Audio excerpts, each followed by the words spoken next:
गोर लागै छी संपूर्ण मिथिलावासी के। हम नूतन कर अहाँ सबके एकटा शिव विवाह के गीत सुनबै छी, जे सुनू। जँ नीक लागे तो अपन आशीर्वाद के रूप में लाइक शेयर कमेंट करऽ नहीं बिसरब। तो सुनू अखनी गीत। शिव जी आई बनल छथि दुल्हा आधर रूप में, साज सजाने आंग में ना। शिव जी आई बनल छथि दुल्हा आधर रूप में, साज सजाने आंग में ना। जटा संग छथि गंग बहाने, विषधर सौंसे देह लपटने। जटा संग छथि गंग बहाने, विषधर अंग में सौंसे लपटने। सखी है रूप सजाने छथि बम भोला जुए, साज सजाने आंग में ना।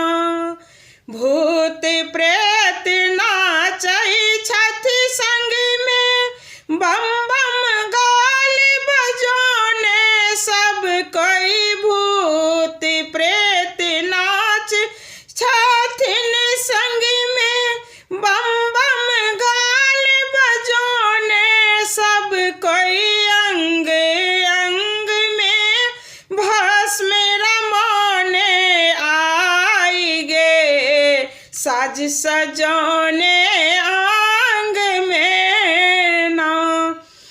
अंग में भस्म रमाने साज सजाने आई गे, साज सजालनी आई है ना।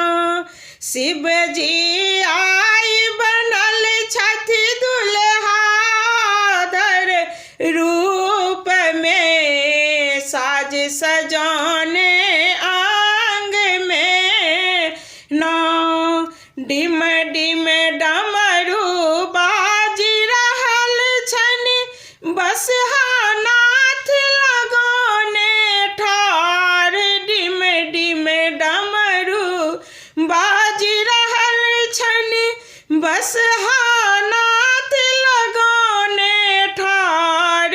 अंग अंग में देखियौ ने आज सजाने छै, रूप सजालन आई है ना।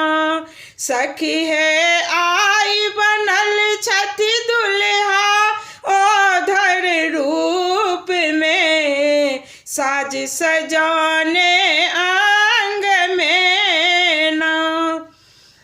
कालकूट के पान केने छथि, जग के प्राणों सा बचालन। योगी रूप कुरूप देखी कामे ना गेली खैस गे, रूप सजाने आज है ना।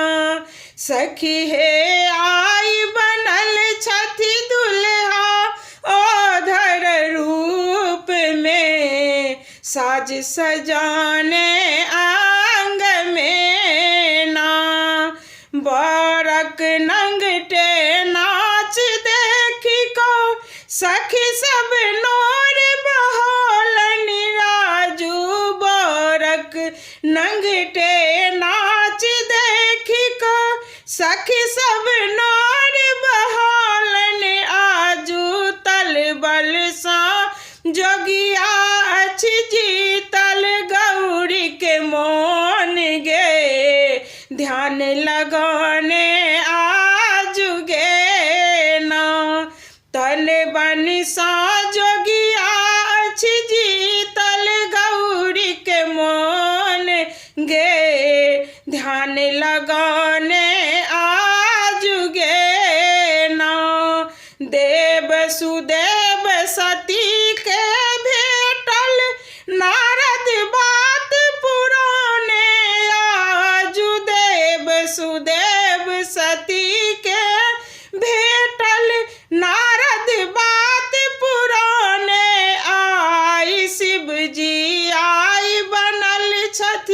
सखी है आई बनल छथि दुल्हा आधर रूप में, साज सजाने आंग में ना।